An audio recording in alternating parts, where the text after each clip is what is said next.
Welcome back to another episode of Breathe More. I am really happy and excited for this episode because I get to share with you a brand new free offering with you that I made over the holiday break. Like, I had no break. I wanted to create something for you to get you excited and connected with your desires, with abundance, with the energy of manifesting. So I created a 7-day Manifest Abundance Challenge, which is, again, it's completely free for you.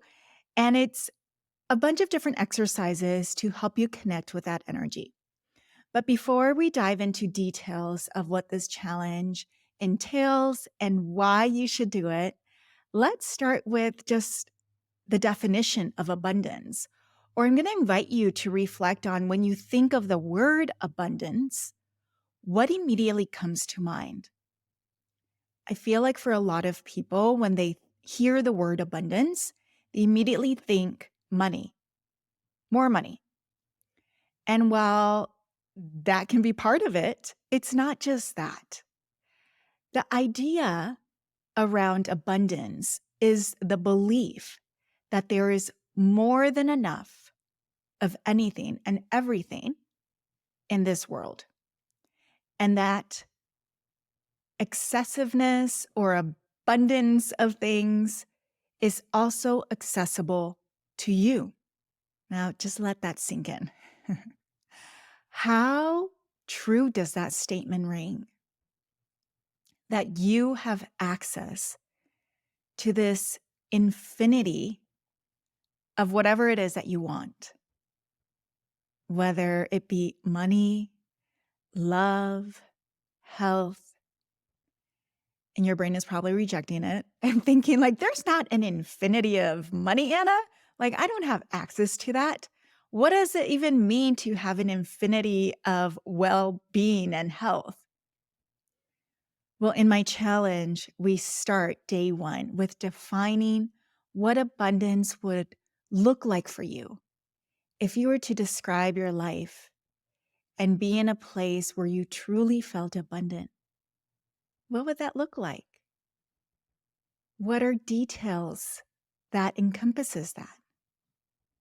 Is it for you having a lot of money? Is it for you having experiences with your loved ones? Is it having a lot of laughter and adventure? Is it just having peace in your heart? Is it a combination of a lot of things? Because it is unique to everyone. And so, what an abundant life for me looks like might be very different on what an abundant life for you is going to look like. And there's no right or wrong way of doing it. It's just really connecting with your core, with your values.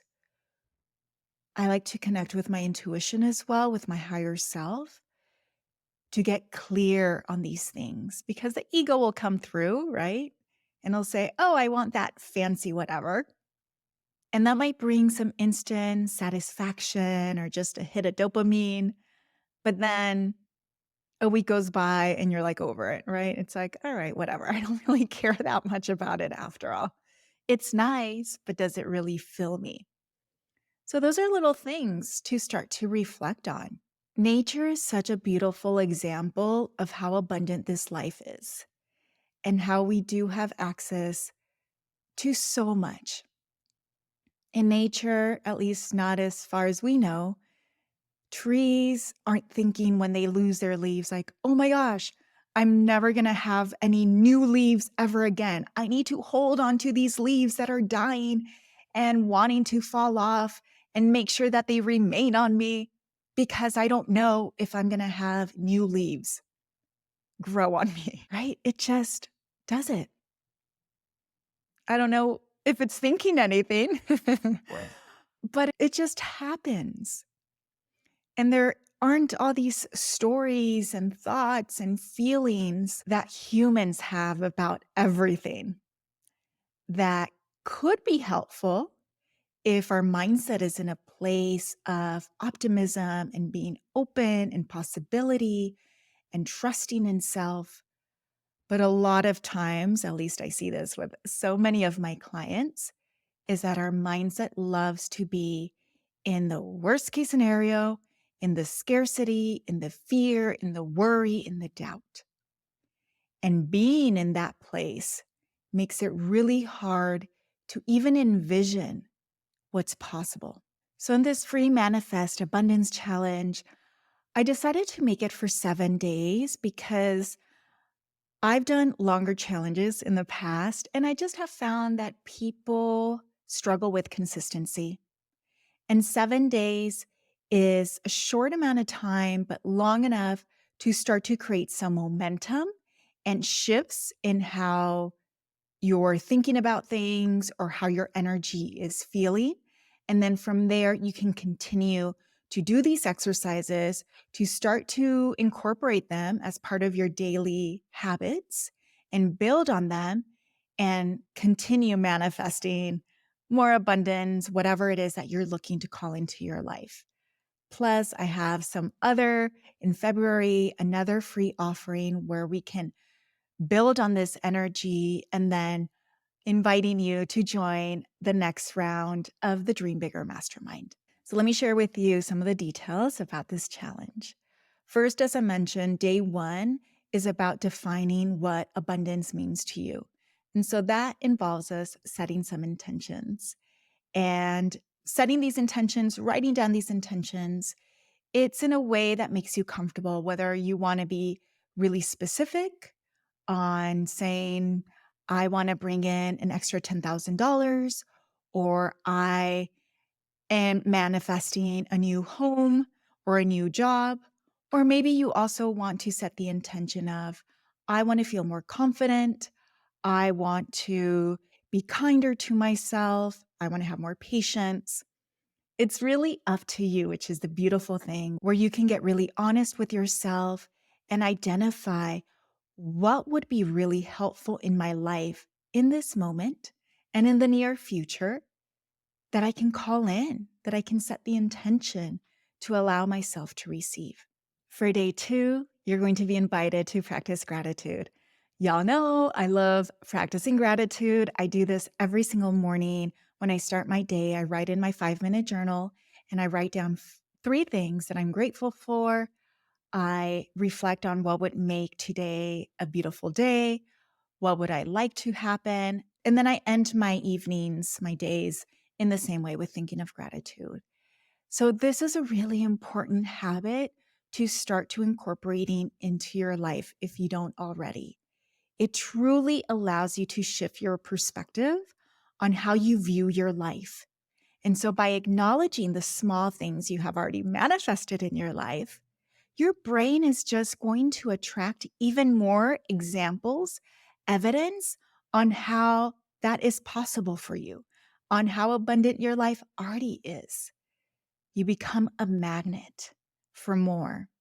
So it's a beautiful, simple, yet powerful practice for you to do. Day 3, we're going to start doing some shadow work. And so what I mean by that is we're going to look at what blocks, how aligned do you feel, do you think you are to those desires? A lot of times we have goals and we have all the intention and the desire to do that thing, to take action, to receive it. But I find this a lot in my Dream Bigger Mastermind clients, that that's not enough, that their beliefs are blocking them, their feelings of unworthiness, the fear, the worry that what if it doesn't work out?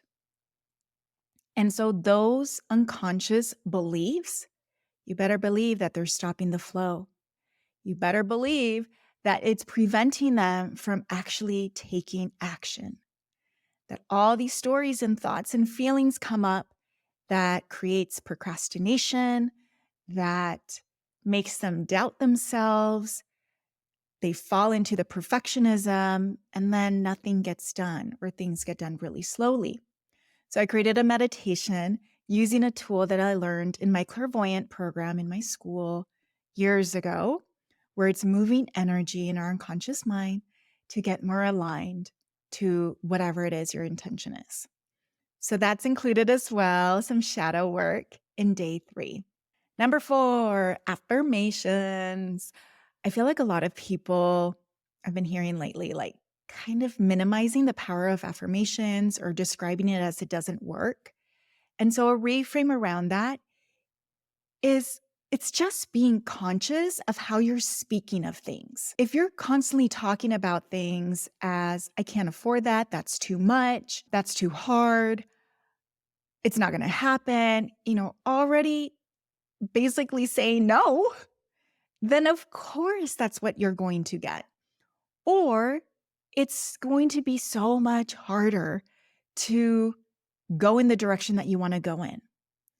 And so in this day exercise, I'm basically teaching you how to reframe the negative mindset into, at least, if it's not fully affirming it, at least being in a place of possibility.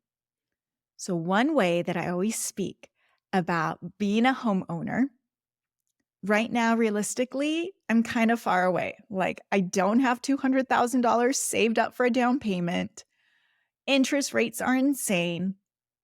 Right now, it just isn't the right time for me to buy a home. But I don't say that. I don't say I'm never going to buy a home or it's too expensive. All I say in my daily scroll of Zillow, yes, I'm a masochist. I tell myself I can't wait until I have my own beautiful home where I can host my friends, where I can use as a retreat center to bring in clients to do transformative weekend experiences.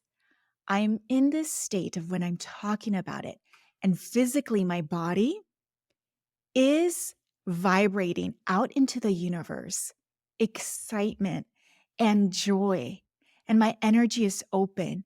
And I truly believe in my cells, in my body, that it's going to happen. I don't know when, I don't know how, but it's going to happen. And so that is the exercise for day 4, using positive affirmations, where you're learning how to rewrite these negative thoughts, or even it may not be fully negative, but to use language that's more expansive, more abundant, more open, hopeful, and coming from a place of possibility. Day 5, visualization. That is what we're going to be doing, and intentional writing. So the power of the mind, whatever it is that it thinks, your brain believes that it's true. So when you're in a meditative state, and it can simply be just sitting comfortably, closing your eyes, and taking some deep breaths, visualizing however it is that you are able to imagine things, because people have a different way of picturing things. Some are able to imagine through images. Other people just have this sense of what it is. Other people see colors. Other people hear words. So there's no right or wrong way of imagining or picturing things. So let's let go of that block. And next, once you're comfortable, you're going to sit back and just visualize, what type of a life do you want to create for yourself, and see yourself there as if it's reality today. Allow yourself to connect with the emotions, feel it in your body, put a smile on your face as you're thinking about these things, and imagine your heart open and reminding yourself that you're deserving of this, that you're worthy of it, that you'll figure it out, that you'll say yes to when it comes. And after being in this energy for a little bit, then you're going to go ahead and write this exercise. And you're going to keep it and reference it whenever you're feeling distracted and lost. You're going to go back. This is what I'm working towards. This is what lights me up. This is what an abundant life looks like. And connecting with that energy and going back to this challenge and using the tools to continue to move energy if you're feeling stuck again. Day 6, one of my favorites, is an embodiment practice using breathwork. If you have ever done breathwork with me, you know how I love to use breathwork, not just as a tool to relax our body and release anxiety and stress, but I love using it to manifest. And how do we do that? Well, you're in a relaxed state after a few minutes of actively breathing. We're able to be in a place where you're quieting your amygdala, the part of your brain that is always thinking about the fearful things, the dangerous things. And we're in a place of creativity and being more open and possibility. And so I guide you in this breathwork practice. And also, the playlist is really good. So you're going to want to breathe to it. And you're just connecting full body again to your dreams, bringing that energy into your aura, into your energetic field. And being in that energy is just another extra level to amplify and vibrate that energy out into the world, of telling the universe, this is what I'm looking to call into my life. This has already happened. This is my reality, and I can't wait to continue experiencing this. And lastly, for day 7, you're going to be creating a vision board. And I love doing electronic or virtual vision boards where I screenshot images that represent things that I'm looking to manifest. And then I use this app called Canva, which is free. And you can use one of their many templates to create your vision board. I like using it so that I have it as my screensaver on my phone, the wallpaper on my phone. And so that allows me to every single day, the hundreds of times that I pick up my phone, that is the first image that I'm seeing, my dreams. And let me tell you, this simple act of having your dreams on your phone, I've had it for years now, has allowed me to manifest things like crazy. And insane things that I didn't expect or really intended to manifest. Like a couple years ago, I happened to screenshot a private jet to represent travel. And shortly after, like, I don't know how many months after I put it on my vision board, but I manifested it. Like, I was invited to fly on a private jet, and not just once, but multiple times, which was really insane and wild. So be careful on what you put on your vision board and make sure that it's something that you want in your life. So you can use images, you can use words, whatever it is, get creative with it. It's really fun. And put it on your board and put it on your cell phone or on your desktop computer and watch your dreams just unfold. So, that is a brief overview of what the Manifest Abundance Challenge is all about. Again, it's a free resource. Please download it. The link is in the show notes, or you can go to my website, annalilia.net/abundance challenge. Share it with your friends, do it as a group. And keep an eye out for the event that's going to be taking place in February, Dream Up the New Year. That's going to be a complement to this challenge. So you definitely want to do the challenge first, move energy, get aligned, get connected, and then we're going to amplify this energy even more with this live event. So excited for us. Let me know what you're manifesting this year. I cannot wait to see things unfold for you. I truly believe that we have the power to create whatever life we want, independent of what our circumstances were, what our childhood was like. I am the perfect example of that. I always tell my clients, I'm like, I'm not special. I just learned how to do this manifesting thing before I even knew it was called manifesting. From the time that I was a child, I knew just intuitively, like how to set an intention, how to be fully aligned with it, and how to expect and welcome miracles. And that's what I constantly do. I expect and welcome miracles every single day of my life. And I invite you to do the same. Thanks, friends, for listening to this short episode. We will be back real soon with more tips and suggestions and mindset exercises and meditations on how to continue cultivate more abundance in your life, how to shift your energy, how to do some self-coaching and get out of your way. And I can't wait for us to connect real soon. All right. Have a great day. Bye.